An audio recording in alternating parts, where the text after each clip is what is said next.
ఈ దేశాన్ని మనం గౌరవించాలి. దేశం మన వైపు చూస్తుంది కాబట్టి మనం అందరం కూడా ఈ తెలంగాణ రాష్ట్రంలో కూడా పేదలు బాగుండాలి అనేది ఒక ధోరణి ఉంది కాబట్టి అందరికి ఇల్లు వస్తాయి. ఖచ్చితంగా సీఎం గారు చెప్పిండ్రు ఈ 5 సంవత్సరాల పరిపాలనలో అందరికీ కూడా ఇందిరమ్మ ఇల్లు ఇవ్వాలనే ఒక ఉద్దేశంతో ఉన్నారు కాబట్టి ఖచ్చితంగా ఇల్లు వస్తాయి. కాబట్టి మీరందరూ కూడా మేము ఒక్కటే స్థానిక సంస్థలు ఎన్నికలు రాబోతున్నాయి, ఇక వారం రోజులైతే రావచ్చు అనుకుంటున్నాం. కాబట్టి మీరందరూ కూడా ఎంపీటీసీ జడ్పీటీసీ ఎన్నికల్లో మీరందరూ కూడా కాంగ్రెస్ పార్టీకి మీ అమూల్యమైన ఓటును ఇవ్వండి. ఎంపీటీసీ జడ్పీటీసీలను కూడా నిలబెట్టండి. మీ కష్ట సుఖాల్లో వారు ఉంటారు కాబట్టి ఇక్కడ స్థానిక సర్పంచ్ కావచ్చు, మేజర్ గ్రామ పంచాయతీ మీ బిడ్డనే కాబట్టి ఇక్కడ ఉన్నటువంటి ఇప్పుడు లక్ష్మణ నిజానికి నేను కూడా ఒక స్థాయికి ఎదిగిన నాయకునే కానీ అంత నాకు అనుభవం లేదు. మన లక్ష్మణ్కి ఎక్కడి నుంచి ఇల్లు రావాలి, ఎక్కడి నుంచి తేవాలనేది ఆయనకు చాలా పట్టుంది కాబట్టి మేము చాలా గౌరవిస్తాం. మా ఊరికి కూడా లక్ష్మణ్ అన్న ఒక 10-15 ఇయ్యు అని మేము అడుగుతాం. చూడండి, మనము మన పక్కన చూస్తలేము, మనల్ని మనమే చూసుకుంటున్నాం. మన పక్కన ఎవరు ఉన్నారనే ఆలోచన లేదు. మన చుట్టే అన్ని ఉన్నాయి కానీ మనం వాటి మీద దృష్టి పెట్టుకుంటలేము. కాబట్టి మీ చుట్టే మన అక్కపల్లి లక్ష్మణ్ ఉన్నారు, జాకు సర్పంచ్ గారు ఉన్నారు కాబట్టి తలమద్రికి ఏం కొదవలేదు. కాబట్టి మీరందరూ కూడా రాబోయే ఎలక్షన్లో నేను కూడా ఈరోజు ఉండకపోవచ్చు. రాజకీయాలు శాశ్వతం కాదు.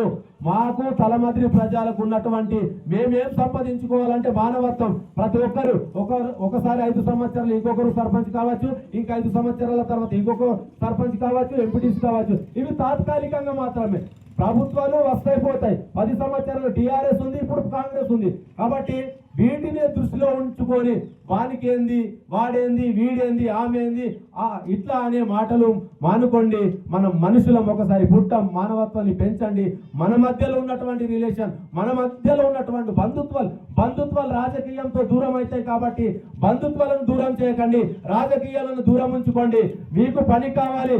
ఏ నాయకుడైనా కీర్తి లేని చుట్టం ఏమైనా అంటారు కదా, పీకలు అందుకన్నట్టు. అందుకని పని చేయని నాయకులు ఎందుకు? మనం పని చేసే వాళ్లకు మీరు అవకాశం ఇవ్వండి. పని చేసి పెట్టుకుంటే తప్ప నా కొడుకు, నా అల్లుడు, నా అన్న అనేది కాదు. మాకు పని చేసే వ్యక్తి కావాలి. కాబట్టి అలాంటి వ్యక్తులకి అవకాశం ఇవ్వండి. కాబట్టి ఆ పనులైతే మనకు పనులు కావాలి.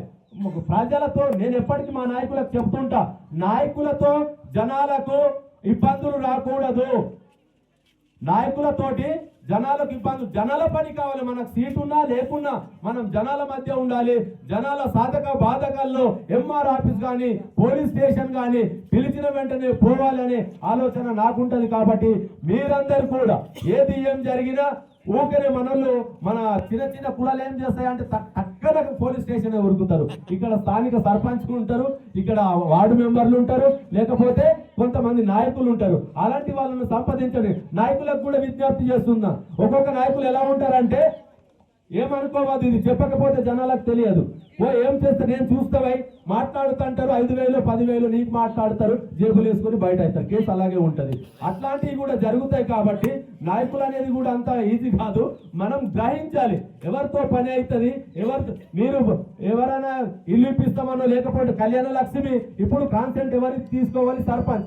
మీకు మేజర్ గా సర్పంచ్ ఉన్నారు కాబట్టి, వార్డు మెంబర్లు ఉన్నారు కాబట్టి, ఈ గ్రామంలో నాయకులు ఉన్నారు కాబట్టి వాళ్ళనే ఈ కళ్యాణ లక్ష్మిని కూడా నిన్ననే ఒక కాంప్లైంట్ వచ్చింది. ఎంఆర్ఓతో చాలాసేపు కూర్చున్నాం. ఒక అమ్మ రోజు నేను మీ కళ్యాణ లక్ష్మిని ఇప్పిస్తాని కాగితాలు తీసుకొని మండలెంబడి తిరుగుతుంది. అది చేయదు. కానీ 10,000 20,000 ఇలా మోసపోతారు. కాబట్టి అమ్మల్లారా, అక్కల్లారా, అన్నల్లారా, తమ్ముళ్ళారా, మీరు మాకన్నా ఎక్కువ చదువుకున్నారు, మాకన్నా ఎక్కువ మీకు తెలివి ఉంది, అన్ని ఆపరేటింగ్ చేయగలరు. కాబట్టి మోసం ఇంకొకరిని మనం మోసం చేస్తే మనం మోసపోకుండా ఉండం. కాబట్టి మోసం అనేది దగా. కాబట్టి ఎవరిని మోసం చేయొద్దు. మనుషులుగా బతుకుదాం. పార్టీలు శాశ్వతం కాదు. మన మధ్యలో ఉన్నటువంటి రిలేషన్ ఈ రోజు ప్రభుత్వం ఉంది కాబట్టి ప్రభుత్వంతో మనము పని తీసుకుందాం, పని చేయనిద్దాం. కాబట్టి చాలా ఈ ప్రజాపాలన ఇప్పటి వరకు కూడా రేవంత్ రెడ్డి ఎవరిపోయినా కలుస్తున్నాడు. కాబట్టి మనం అందరం కూడా అడిగినవన్నీ అవుతాయి. కాబట్టి మీరందరూ కూడా ఆ విధంగా నడుస్తారని ఆశిస్తూ నాకు ఇచ్చిన అవకాశాన్ని ముగిస్తాను. జై హింద్, జై కాంగ్రెస్.